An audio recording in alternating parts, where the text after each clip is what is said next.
So students, our today's topic is cosmetics. So first of all, what are cosmetics?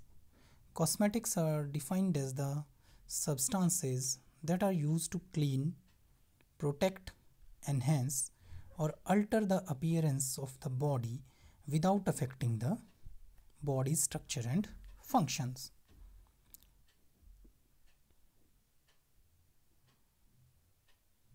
Cosmetic का मतलब है कोई भी ऐसा सब्सटेंस जो बॉडी को क्लीन करने, प्रोटेक्ट करने और बॉडी की अपीयरेंस को चेंज करने के लिए यूज़ किया जाता है, but without affecting the body structure and function.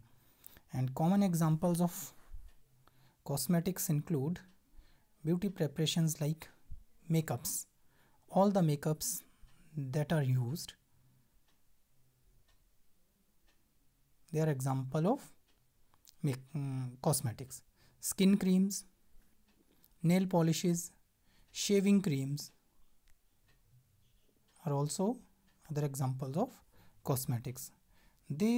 Cosmetics also include substances that are used for providing fragrance, and these may include like soaps. Why soaps?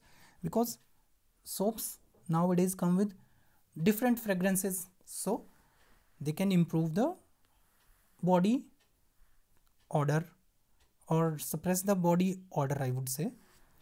So soaps can also be used as cosmetics. Shampoos also, perfumes, deodorants, etc. So all these are examples of cosmetics. So next, after the introduction to the cosmetics, I'm coming to the constituents of cosmetics and their functions. So constituents of the cosmetics can be divided into two types. And first type is major constituents of the cosmetics, means which are present in large amount, and second one is minor constituents of the cosmetics, means which are present in small amount. So today I will be focusing mainly on the major constituents of the cosmetics,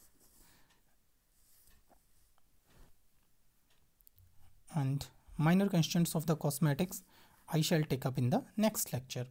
So major constituents of the cosmetics include water,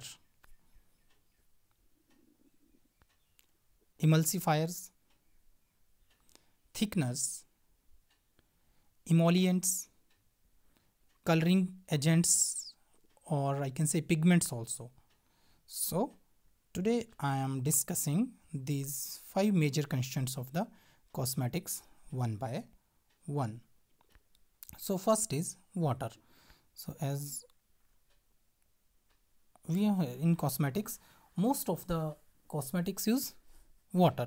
So water is one of the major constituent of almost all types of cosmetics. And now what is the function of water in cosmetics?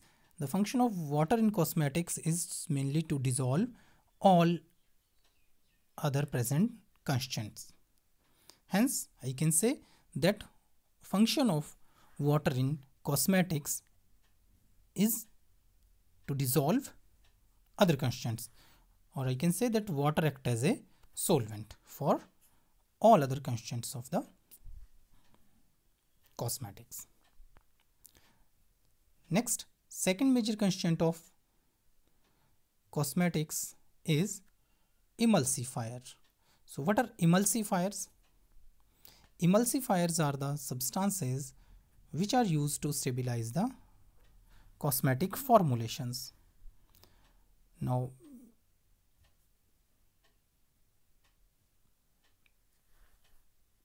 as we know that most of the cosmetics are based on emulsions. Now, what are emulsions? Before going further,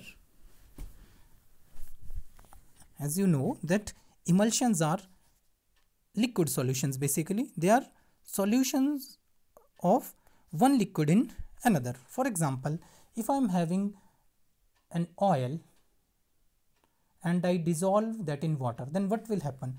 Oil will not be soluble in water easily. So when I try to dissolve oil in water, it would be difficult. So we will get an emulsion, mean solution of oil in water. But we can also get the reverse also, mean solution of water in oil, although they will not be stable because there are two different phases which are immiscible with each other. So emulsifiers are the substances that are used to stabilize the emulsions, or I can say that they are used to stabilize the solutions of small droplets of oil dispersed in water or small droplets of water dispersed in oil. And how they work? Emulsifiers work by changing the surface tension between the water and oil. They change the surface tension between the two layers and helps in mixing them and produces a homogeneous mixture of the cosmetic. So main function of emulsifier is to stabilize the cosmetic formulations. And how they work? They work by changing the surface tension of the two phases present. So commonly used emulsifiers in cosmetics are polysorbates and potassium cetyl sulfate. These are commonly used emulsifiers in cosmetics. Next, third major component of a cosmetic is thickener. Now, what is a thickener? Thickeners are the, as the name is suggesting, thickeners are the substances that are used to provide proper thickness or consistency to the cosmetics. They are known as thickeners. Now, thickeners can be of further different types. They can be classified as lipid thickeners. They can be classified as naturally derived thickeners, as you can see at point 2, mineral thickeners point 3, and synthetic thickeners mentioned at point 4. So what are lipid thickeners? Lipid thickeners are solid at room temperature, but they can be liquefied, and upon liquefying they can be added to cosmetic emulsions. Examples of liquid thickeners include stearic acid. These are higher organic acids, fatty acids. Carnauba wax can also be used as lipid thickeners. Cetyl alcohol. Cetyl alcohol is saturated alcohol having 16 carbon atoms. So it is having formula C16H33OH, and I can say that it is hexadecane. Hexadecane means 16 carbon. Hexadecane 1-ol.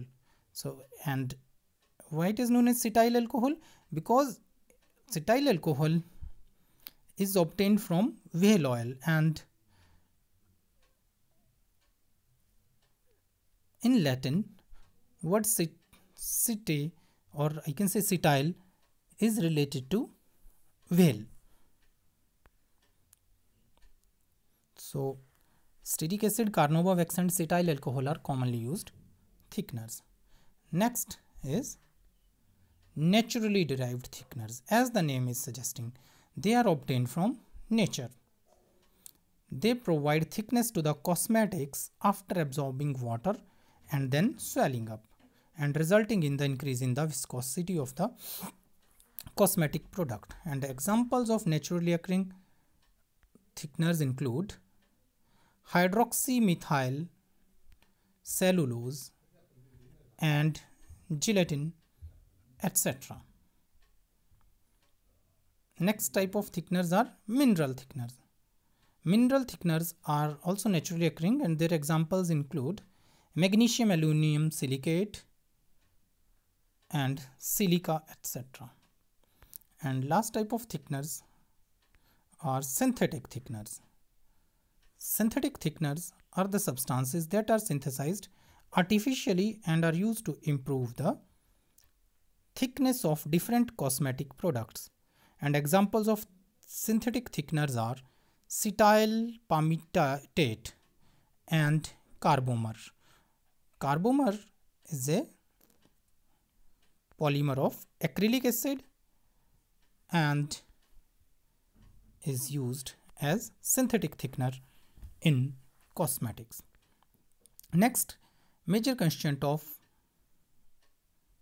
cosmetics in addition to water, emulsifiers and thickeners is emollient. Now what are emollients? Emollients are the substances that have soothing effect on the skin.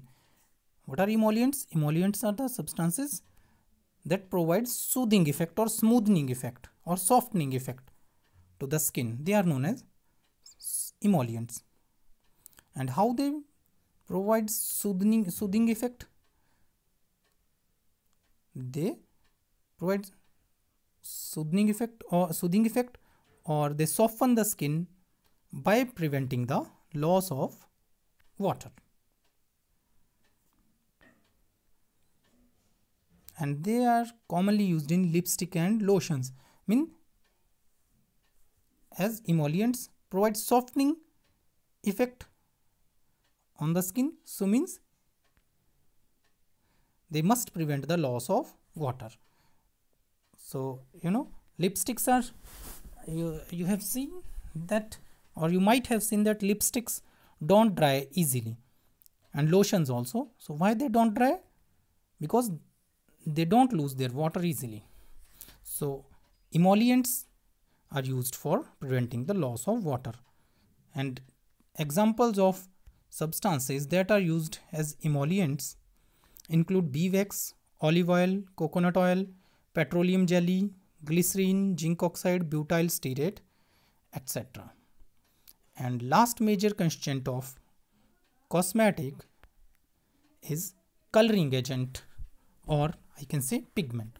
As the name is suggesting, coloring agent means any substance that is used to impart characteristic color to any cosmetic product. That is known as coloring agent, or I can say pigment. And now you might have noticed different types of cosmetics that come in different colors. For example, lipsticks. You might have seen that lipsticks come in different types of shades like red, pink, brown, green, black, etc. Similarly, eyeshades and eyeliners, hair dyes also come in different colors. So why they are having different colors? Because different types of coloring agents or pigments are added in them to provide different color. And coloring agents are generally obtained from natural sources like plants, animals and insects. For example, beetroot. Beetroot means chucandar. You might have seen the chucandar, color of chucandar. It is purplish red, or I can say reddish purple. So if one is using reddish purple or purplish red lipstick, it means it may contain extracts of beetroot. Similarly, coloring agents are also obtained from some animals and insects like cochineal insect. For example, cochineal insect gives a dye known as carmine. Carmine dye obtained from cochineal insect is commonly used in lipsticks to provide red color. So carmine dye acts as coloring agent in lipsticks.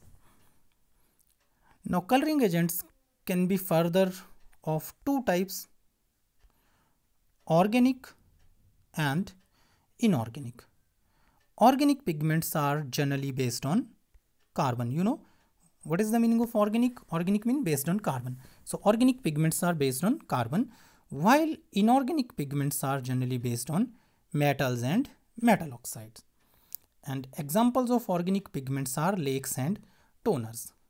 And what is the difference between lakes and toners? Lakes are obtained by precipitating an organic dye in the presence of a metallic salt. So lakes mainly contain a dye in combination with other substances, whereas toners are organic dyes or pigments without any other substances. So they are the examples of organic pigments, what?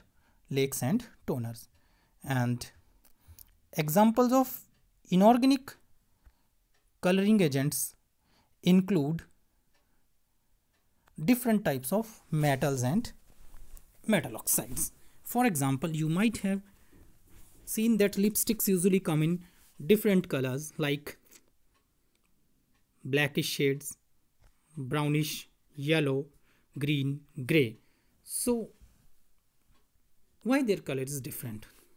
So basically gray or grayish color is provided by using manganese. So manganese, because manganese is silvery gray in color, so it can be used for producing lipsticks of gray shades. Similarly, iron oxide or I would say iron oxides, because we are having different types of oxides like wustite, magnetite, maghemite. Their colors are little bit different.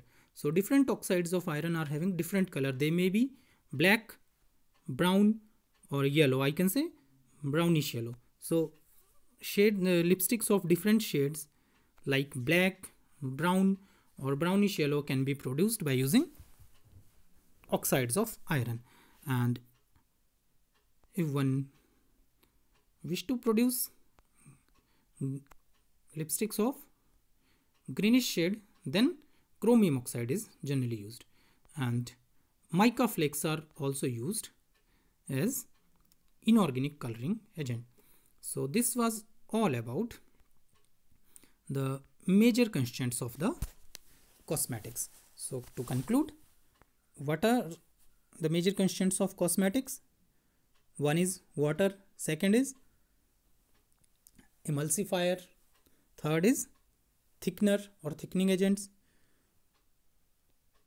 and fourth is emollient, and last one is coloring agent or pigments. So these five are the major constituents of the cosmetics. So that was all about for today. In the next lecture, I shall focus on minor constituents of the cosmetics. Thank you.